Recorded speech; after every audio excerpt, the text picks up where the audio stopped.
Today, I want to share with everyone my recent encounter with Mr. Zhao. He looked very spirited, quite different from his pre-retirement self. It turns out that after retiring, he has been traveling extensively, which has greatly improved his mood and overall well-being. Mr. Zhao shared with me his travel experiences, and here is his story. Finally, we both retired, receiving a decent pension.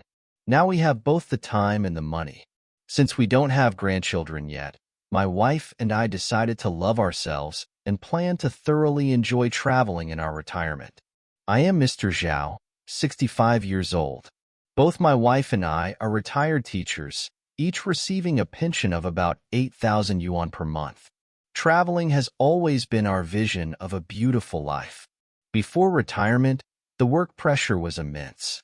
We were responsible for the elderly and the young, and there was never a moment to take care of our own feelings. Our travel plans were postponed again and again, for decades. We had some time to travel during winter and summer vacations, but wherever we went, we had to bring the kids along, spending all our energy taking care of them, leaving no time to appreciate the scenery. A few years ago, we retired, and our son hadn't had children yet, allowing us to enjoy a world for two. My wife and I decided that while we were still in good health, we would travel freely for a few years.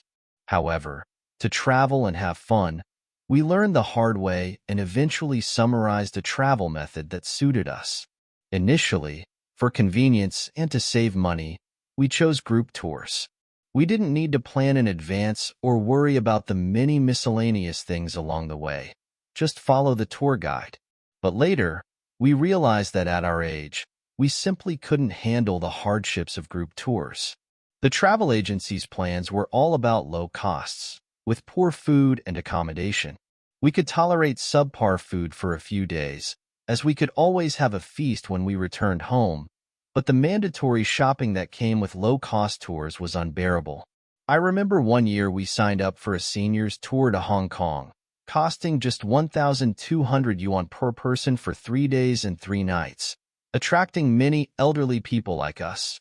Our group of over 30 people crossed the border from Shenzhen, waking up early and only arriving in Hong Kong around 1 p.m., where we were taken to a restaurant for lunch. The dishes were ridiculously small, with the most expensive dish being stir-fried preserved meat with garlic sprouts, while others like seaweed egg soup and stir-fried cabbage were cheap and unappetizing.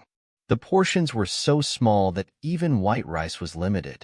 That night we had free time, but early the next morning, after breakfast, the bus took us to the Golden Bauhinia Square, telling us it was one of the attractions, where we spent over an hour. Then we spent half a day at the Avenue of Stars, with many elderly people too tired to walk, sitting on benches to rest. That day's itinerary ended just like that. On the third day, we visited a temple, burned high-priced incense, and were then taken to a jewelry store, where we were told to stay for at least an hour, regardless of whether we bought anything. Most of us were there to travel, not shop, and the items were very expensive. The salespeople were overly enthusiastic, making it hard to leave without buying something. Many elderly people, moved by their enthusiasm, bought several necklaces. Some, with clearer minds, left early and waited outside, only to be pulled back into the store, as they hadn't stayed the required hour. This led to arguments with the tour guide. By the time we returned to the bus, it was noon, and after another hour in the store, we were exhausted and hungry.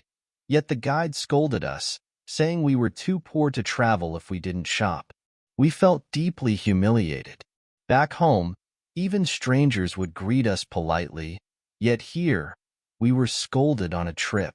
Later, we learned that Hong Kong tour guides have little or no basic salary, relying on commissions from customers' purchases. Had we known about the forced shopping, we wouldn't have joined such a tour.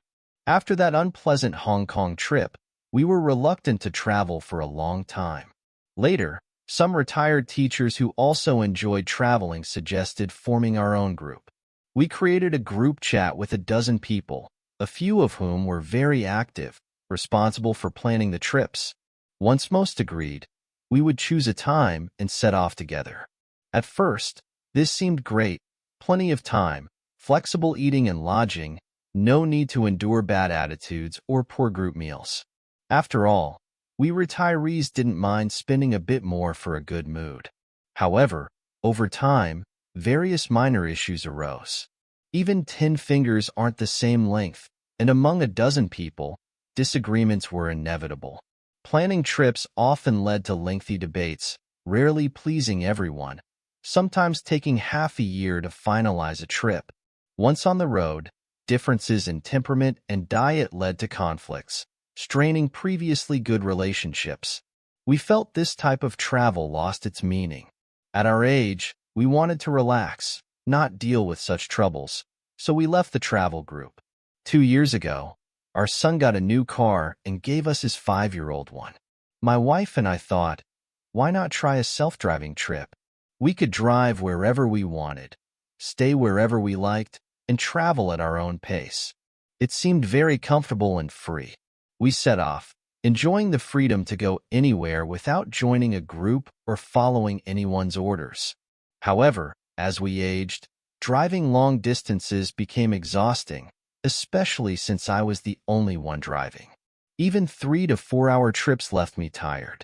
Often, upon reaching a city, I would book a hotel and just want to rest, with no energy left for sightseeing. One time, driving to Libo in Guizhou, we planned to visit the Zhaikakong scenic spot. After a tiring day, we got stuck in traffic for 4 hours on what should have been a 1-hour journey. We arrived late, checked into a shabby motel due to fatigue, and ended up itching all night from unclean beddings. We had to buy medicine the next day. After learning about this, our son forbade us from self-driving trips. Besides the fatigue, the expenses were high. Group tours had discounts on hotels, but self-driving cost 200 to 300 yuan per room, plus fuel, tolls, and car wear and tear, making it more expensive than group tours. Over time, we gave up self-driving. Feeling our age, we realized it wasn't suitable for us. Recently, we started watching travel videos online and discovered a new way to travel, long-term stays. Last year, we tried it, choosing Yunnan. We rented a guest house near Irai Lake for a month, walking by the lake daily, buying groceries, and cooking like at home. With a fixed residence, we explored Yunnan's attractions, using public transport or taxis for convenient spots and joining day tours for remote places like Dali and Shangri-La. This way, we avoided the hardships of multi-day tours. In Yunnan for a month, we saw almost all the attractions. Last Chinese New Year, we did the same in Hainan, staying for a month. Now, we are planning our next destination for this year's Spring Festival. This long-term stay method suits us well, bringing no troubles or conflicts, allowing us to relax and enjoy. It's like moving from a place we're tired of to one new to us. We find it more suitable for us seniors, offering a better travel experience and saving costs, as renting is cheaper than hotels and cooking ourselves is fun and economical. For us retirees, travel should be about happiness. As long as we enjoy it, any method is good. Mr. Yu and his wife also love traveling post-retirement, finding that traditional methods like group tours, self-organized trips, and self-driving are not ideal for older adults.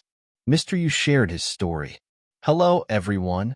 I am Mr. Yu, 66 years old, a retired employee from a state-owned enterprise. My wife, 5 years younger, retired from a community office. We both love traveling. During our courtship, we often went on trips, climbing mountains, seeing the sea, and exploring various places. However, after marriage, due to work and children, our travel reduced significantly. Except for business trips or visiting relatives, we rarely traveled, mostly waiting for our children to grow up to take us along. Even then, we were more like nannies, taking care of the grandkids. After retirement, we started our own travel life. Initially, we chose traditional group tours, finding them convenient with everything planned by the guide and cheap. In the first 2 years, we traveled extensively, going to mountains in spring, the seaside in summer, and heading south in autumn and winter. We traveled 2 to 3 times a month, sometimes 4 to 5 times, spending nearly the entire month traveling. However, after 2 years, we found group tours too exhausting, more like buying suffering with money. The plans were always to crowded and noisy popular spots, turning the trip into a rush of eating, traveling, and taking chaotic photos, more like herding ducks through attractions. The food was basic, and for local specialties, we had to pay extra. Realizing group tours were costly, tiring, and unpleasant, we stopped and joined a senior self-organized travel group. We created travel plans, rented a car, and hired a student guide, traveling freely. This was more enjoyable and freer, with fun activities like bonfire parties, singing, and dancing. However, making plans and gathering people was tiring, with endless discussions, reservations, and disagreements. My wife and I gradually felt these self-organized tours were not suitable for our age, leading to exhaustion.